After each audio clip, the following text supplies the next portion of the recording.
नमस्कार बच्चों,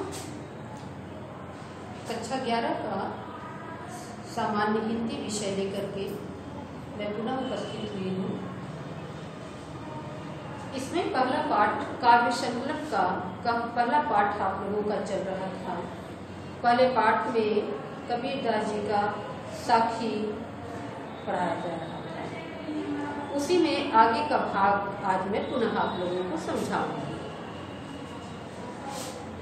17 दोहा तक इसके पहले भाग में समझाया जा चुका है कुछ वीडियो के माध्यम से। आज नंबर 18 दोहा और उसके आगे का भाग मैं समझाऊंगी। आगे का देखिए नंबर 18 दोहा।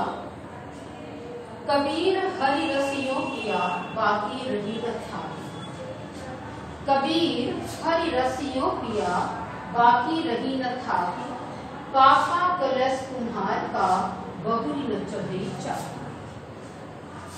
इसमें देखिए कबीरदास जी ने बताया है कि जब ईश्वर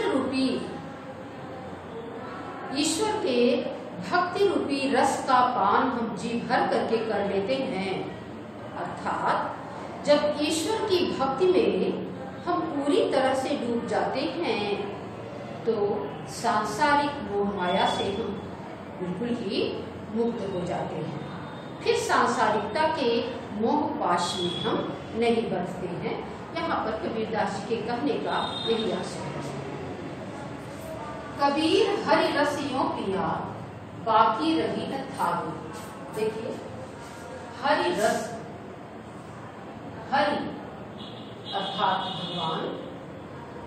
भगवान का रस, ईश्वर रूपी रस, ईश्वर के आनंद का रस, ईश्वर की भक्ति का रस यो पिया, इस प्रकार से पिया बाकी रही न थाकी माने प्यास।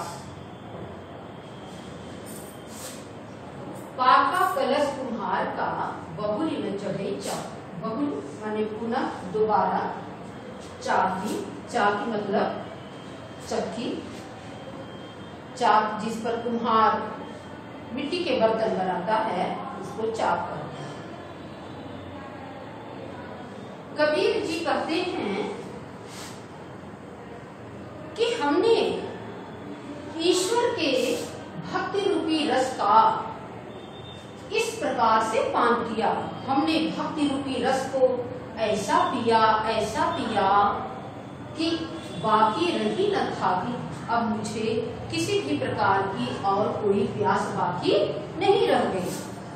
अर्थात हमने ईश्वर के आनंद का रस इतना जी भर करके पिया, ऐसा छक करके पिया कि पुनः अब हमें किसी प्रकार की प्यास बाकी नहीं रह गई। अब हमारी प्यास बुझ गई है। पाका कलश कुम्हार का बहुरी न चढ़ी चाकी। मेरी स्थिति तो अब कुम्हार के पके हुए कलश के भांति हो गई है। जैसे कुम्हार का पका हुआ कलश बहुरी न चढ़ी चाकी, बहुरी फिर दोबारा चाक पर नहीं चढ़ता है। जब कुम्हार मिट्टी के बर्तन अपने पका लेता है, अपना कलश पका लेता है, तो पुनः उसे चाक पर नहीं चढ़ाता। जब तक वो कच्चा रहता है, टूटता है, पुनः वो दोबारा चाक पे चढ़ा के बनाता है। लेकिन कुम्हार का पका हुआ कलश जिस प्रकार से चाक पर पुनः नहीं चढ़ता, ठीक उसी प्रकार से मैं भी अब पूरी तरह से दृढ़ संकल्प वाला हो गया हूँ, मजबूत हृदय वाला हो गया हूँ।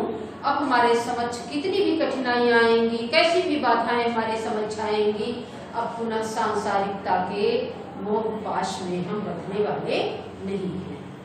हम पुनः इस संसार रूपी चाक पर पुनः दोबारा नहीं चढ़ेंगे, क्योंकि हमारा मन अब पक्का हो गया है। हमने अपनी इंद्रियों को पूर्ण रूप से अपने वश में कर लिया है।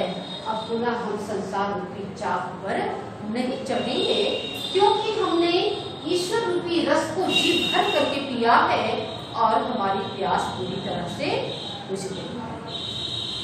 हेरत हेरत हे सखी रहिया कबीर हिराई, बूंद सम समारी समझ में सो कत हेरी जाए। हेरत हेरत शब्दों पर ध्यान दीजिए बच्चों। हेरत हेरत, हेरत माने खोजना।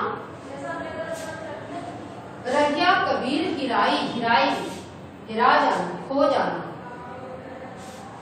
बूंद समाड़ी समझ में, समझ माने समुद्र, समाड़ी यानी समा जाना, समुद्र में समा जाना। सो कत हेरी जाए, हेरी अर्थात खोजना। कबीर जी कहते हैं कि ईश्वर की भक्ति रूपी रस का पान करते हुए हम ईश्वर में ऐसे डूब गए कि अब मेरे अस्तित्व को अलग कर पाना मुश्किल है। ठीक वैसे ही जैसे बूंद समाड़ी समझ में सो कत हेरी जाए, जैसे जल की नन्ही सी बूंद समुद्र में समा जाती है, सो कत हेरी जाए, उसे कैसे हेरा जा सकता है, उसको कैसे ढूंढा जा सकता है।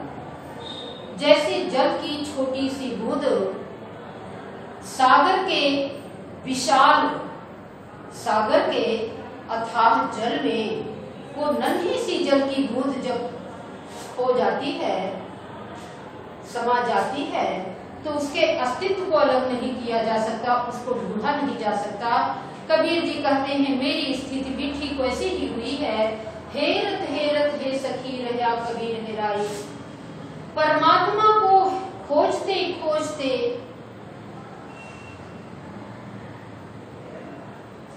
रहा कबीर हेराई, मैं स्वयं खो गया। परमात्मा का अस्तित्व खोजते खोजते, परमात्मा को ढूंढते ढूंढते, परमात्मा की भक्ति में डूबते डूबते उन तक पहुंचने का प्रयत्न करते करते मैं स्वयं खो गया। उस परमात्मा के अस्तित्व में मैं स्वयं विलीन हो गया। अब मेरी स्थिति नन्ही सी जल की बूंद की भांति हो गई है, जो परमात्मा रूपी विशाल सागर में खो गई है, जिसके अस्तित्व को अलग कर पाना मुश्किल है। 20वां देखिए। कबीर यह घर प्रेम का खाला का घर नाही, शीश उतारे हाथ करी सो बैठे घर माही। खाला अर्थात मौसी, शीश उतारे, शीश उतारना मतलब शीश कटा लेना, शीश उतार देना, धड़ से अलग कर देना। सो बैठे, बैठना मतलब स्थान पाना। कबीर जी कह रहे हैं कि ईश्वर के शरण में पहुंचना आसान बात नहीं है कि हम अपराध पर अपराध करते जाएं, पाप कर्म करते जाएं,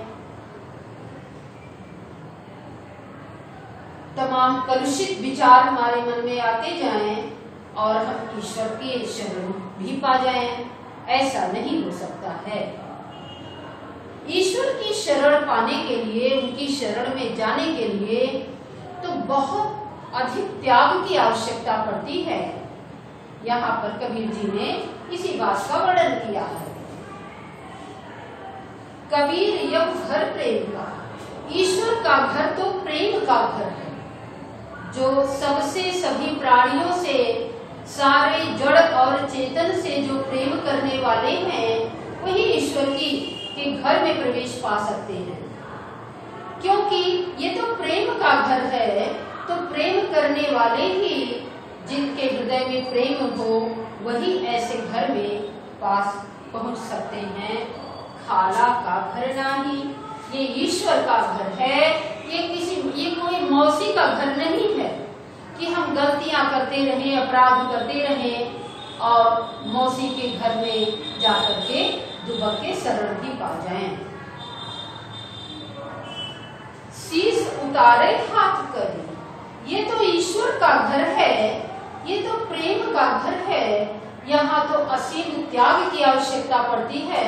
त्याग की असीम सीमा जो पार कर लेता है, इतने अधिक त्याग की भावना जिसमें हो कि अगर किसी के हित हेतु, किसी की रक्षा हेतु, किसी के कल्याण के लिए अगर उसे अपना सिर भी उतारना पड़े, सिर भी कटा करके हाथ में लेना पड़े, तो भी वह पीछे ना हटे। इतने त्याग और बलिदान की भावना जिसमें हो, वही ईश्वर के घर में स्थान पा सकता है, वही ईश्वर के घर में उनकी शरण में जा सकता है। यह तो प्रेम का घर है, ईश्वर का घर तो प्रेम का घर है, मौसी का घर नहीं है कि हम अपराध जगत में जुड़े रहे, अपराध करते रहे, पाप कर्म करते रहे और जाकर के मौसी के घर में बैठे रहे शरण पा। ऐसा नहीं है।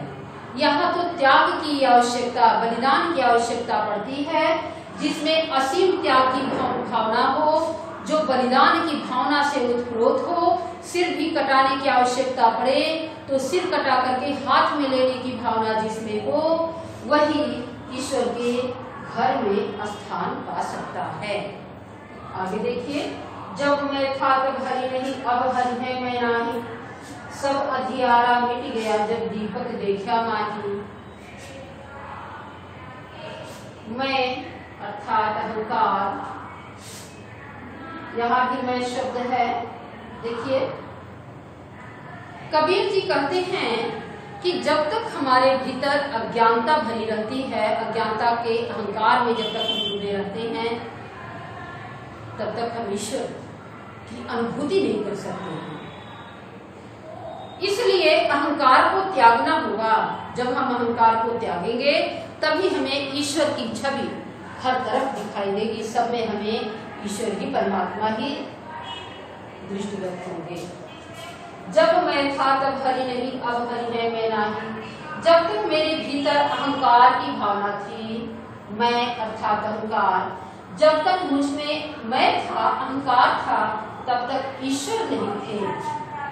अब हरि है मैं नाही, अब ईश्वर को मैं पा चुका हूँ, ईश्वर की अनुभूति कर चुका हूँ, अपने हृदय में हमने ईश्वर को बसा लिया है और मुझमें अहंकार की भावना नहीं रह गई है। सब अंधियारा मिट गया जब दीपक देखा माही। जब हमने परमात्मा रूपी दीपक को देखा, जब ज्ञान का प्रकाश हमें मिला, जब ज्ञान रूपी दीपक हमें दिखाई दिया, जब मुझमें ज्ञानोदय हुआ, तो मेरे भीतर से सारी अज्ञानता रूपी अंधकार मिट गया। जब मुझमें अहंकार की भावना थी, तब तक ईश्वर हमें नहीं मिले थे। अब हमें ईश्वर की प्राप्ति हो चुकी है, अब मुझमें अहंकार नहीं रह गया है। जैसे ही परमात्मा को मैंने पाया, जैसे ही मुझमें ज्ञानोदय हुआ, ज्ञान का प्रकाश मुझे मिला, मुझमें से सारे अज्ञानता रूपी अंधकार का विनाश हो गया। अब आप लोगों का साक्षी यही समाप्त होता है बच्चों। अगले वीडियो में पुनः आपसे मिलेंगे।